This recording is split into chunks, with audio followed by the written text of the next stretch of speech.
Ilanon, ada I-nya, depannya ada I, Ilanon. Dalam bukunya Abel Appiah itu ada Iranon, ada Ilanon. Nah, oleh orang-orang kolonial, karena pekerjaan mereka adalah melakukan, ya mereka mempiracy, membajak, tetapi bukan kapal-kapal Melayu, tetapi mereka membajak kapal-kapal memang yang melakukan perlawanan. VOC pada saat itu kan, ini ya masih VOC masih ada, karena ini masih abad 18 akhir, ya 1000. Latar ceritanya adalah 1787 itu ya, 1787. VOC bubar 1799. Nah itu dia. Jadi di era itu VOC itu masih pedagang, ya. VOC masih pedagang di bawah abad ke 19, ya.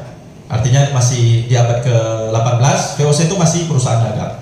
Artinya banyak kapal-kapal pedagang yang bertautan dengan VOC selalu di piracy. Dan itu banyak orang-orang laut. Dan orang-orang laut ini sebenarnya bukan hanya keturunan Iran terpasuk, bukan. Ya. 1511 saja atau 1514 saja, Tom Peirce itu sudah mencatat bahwa orang laut itu sudah ada di daerah Pulau Riau ini dengan sebutan slats, yang kerjanya memang di laut-laut. Nah, seperti itu. Jadi konstruksi sosial pada zaman itu memang berbeda. Mereka itu adalah orang tempatan. Ilanon itu orang tempatan, orang yang memang tempatan. Dan kemudian mereka melihat kapal-kapal asing yang memang, ya mereka anggap itu adalah sebagai musuh mereka, dan mereka melakukan perampokan. Tetapi ya, mereka tidak pernah merampok kapal kita, kapal orang tempatan. Tetapi konstruksi kolonial, konstruksi VOC membangun itu sebagai pirates. Mereka disebut sebagai Lanon.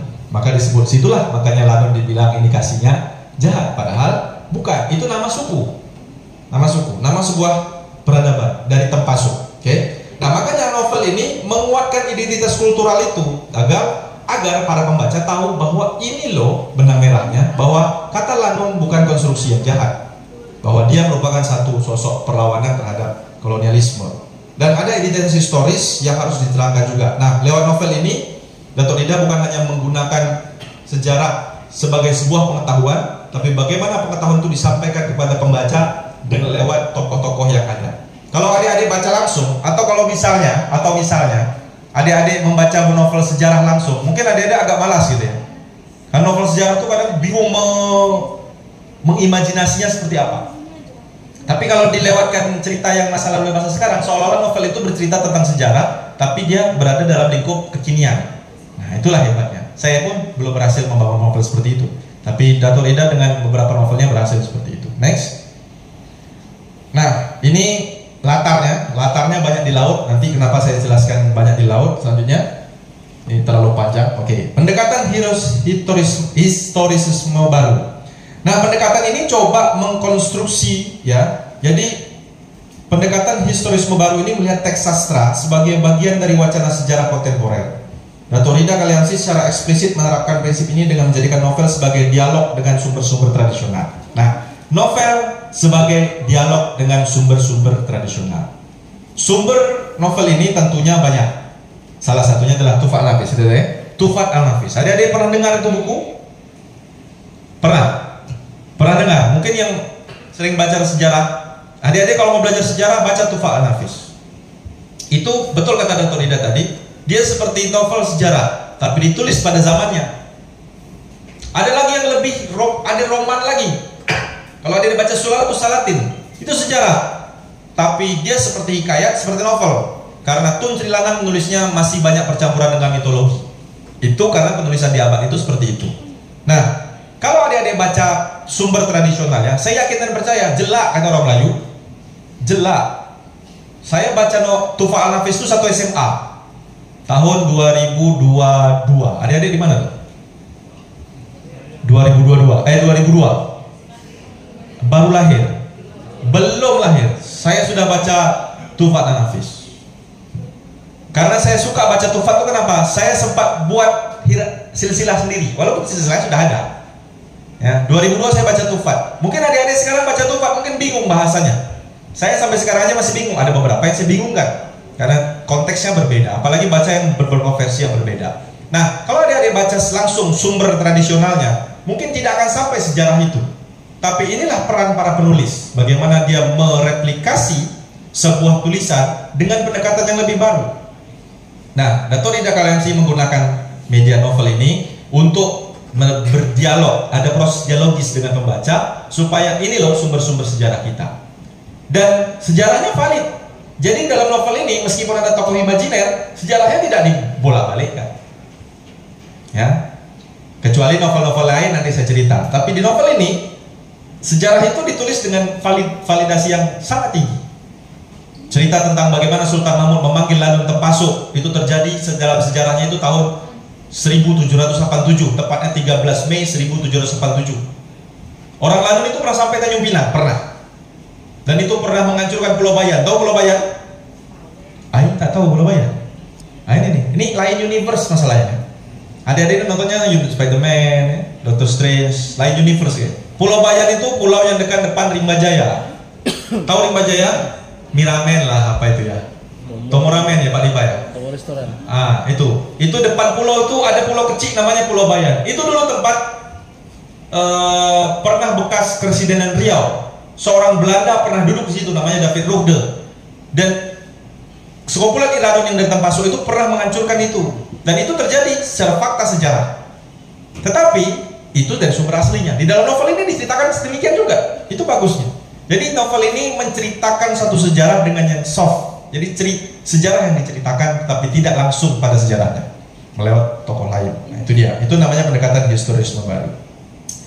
Tetapi digunakan juga kutipan-kutipan langsung seperti itu, Pak Anafis, ada kutip Pak Anafis dan sebagainya. Ya, ini kok tulisannya jadi beda di sini ya? Tulisannya jadi mesin tik di sini. Oh, sini mesin laptop. Itu dia. Oke. Terus dengan cara ini, lalu Alam 3 menempatkan sejarah dalam konteksnya sebagaimana ditekankan dalam teorisme baru, yaitu membongkar narasi dominan dengan cara membaca sumber-sumber lama dengan perspektif baru. Kita belajar sejarah dengan perspektif baru. Nah, inilah kenangan. Jadi kalau adik-adik mau belajar sejarah bagaimana bangsa Iranun itu pernah beraliansi dengan kita dan mereka menjadi pejuang bangsa kita, bacalah novel ini. Supaya dia tahu bahwa Lanun itu bukan sebuah kegiatan pirates. Oke? Nah, pendekatan postkolonial selanjutnya. Oh, lambat. Oke. Postkolonial. Ini adalah mengkonstruksi sesuatu yang sudah lama, seperti saya bilang tadi, dengan cara yang baru.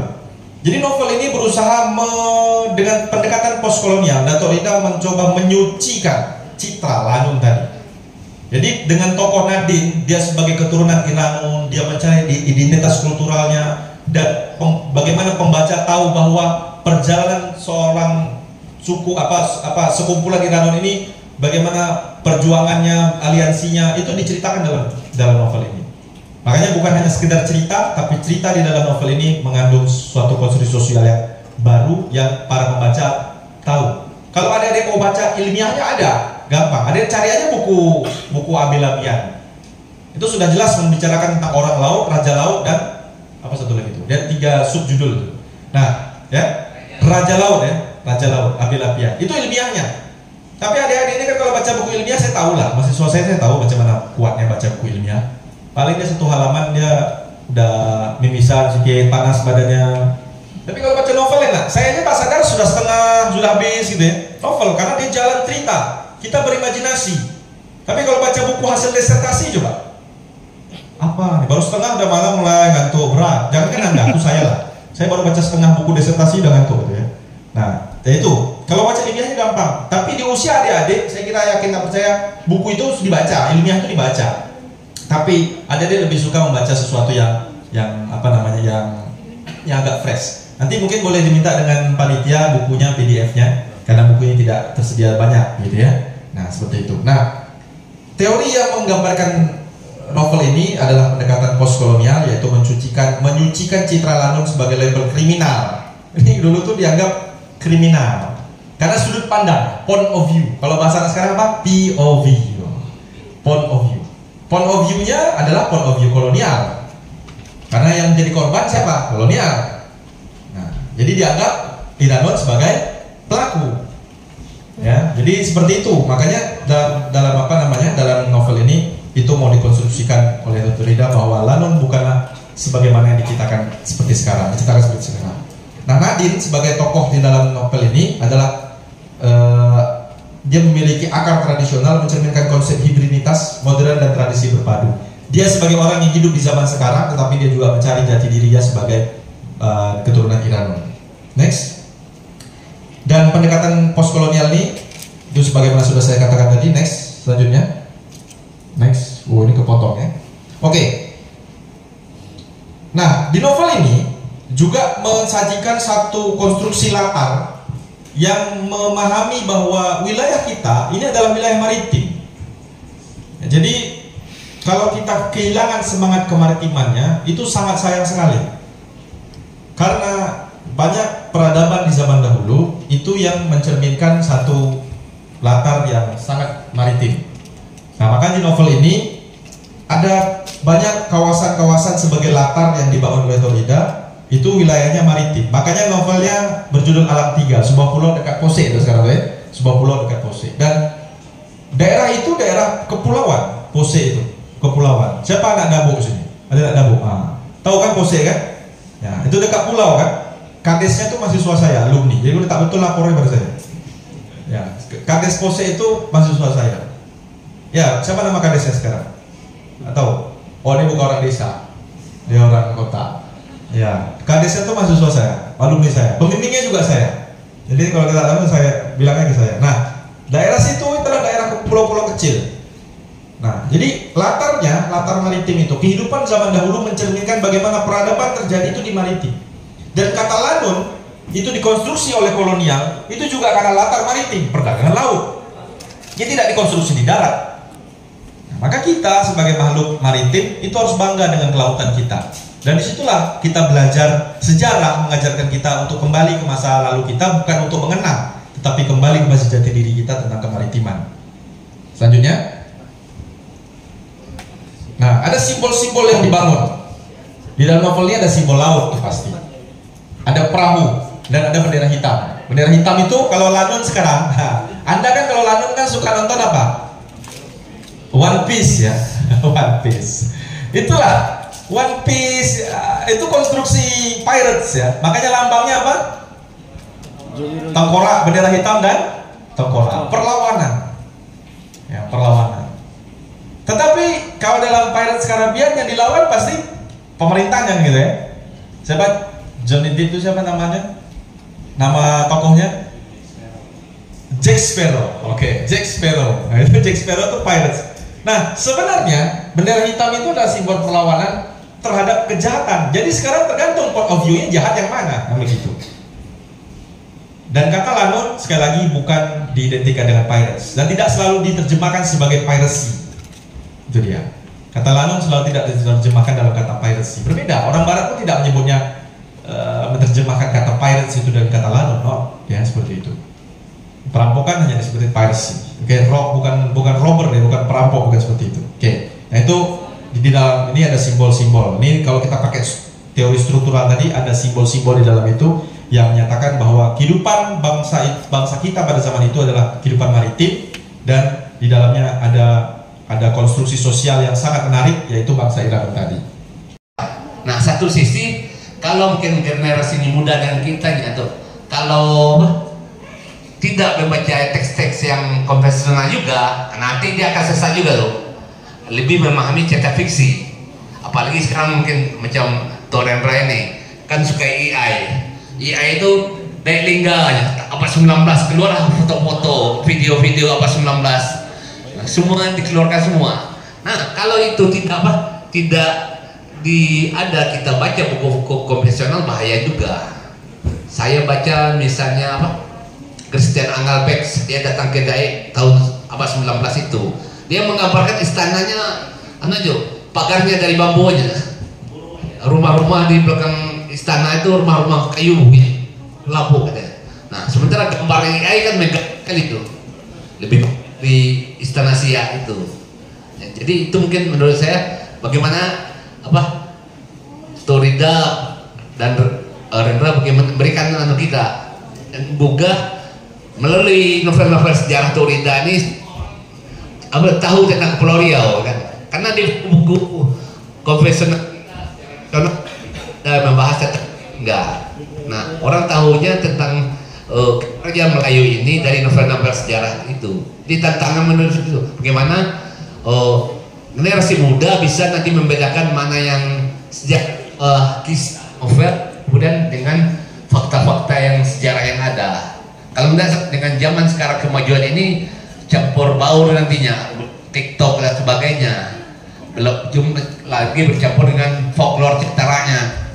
Mungkin dari zaman-zaman eranya Hang Tua sampai sekarang, hari-hari apakah ini sebuah fakta sejarah apa sebuah fiksi sebagainya. Mungkin itu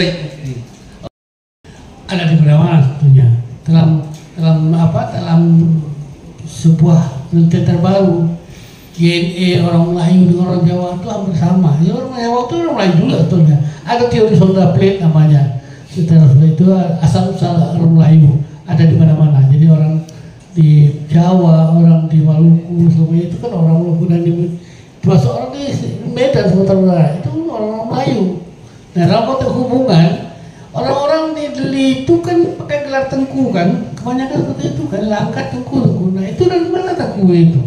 Nah ini hubungannya dengan kerajaan Siak sebenarnya, lebih dekat pada kerajaan Asahan itu dulu pernah jadi sebagai penjajahan kerajaan Siak.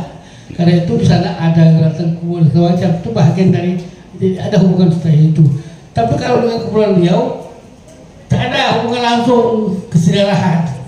Udah secara langsung itu Deli itu dengan Siak, tidak dengan Kepulauan Riau. Tapi Siak dan Kepulauan Riau punya hubungan sejarah juga, karena Sultan pertama Riau hingga Sultan Sulaiman itu dengan istri Sultan Siak yang pertama Tengku Kamalih itu ada beradik. Tidak ada hubungan sejarah lah seperti itu. Itu setahu saya ya. Tapi Melayu itu ada di mana-mana, bukan hanya Kepulauan Riau saja. Melayu itu berserak, makanya sebut dia diaspora ada di mana-mana. Dari Riau ini sampai ke Madagaskar, mana ke Okinawa, ada jejak Melayu di sana di seluruh dunia. Orang Melayu dunia ini ada kira 400 juta.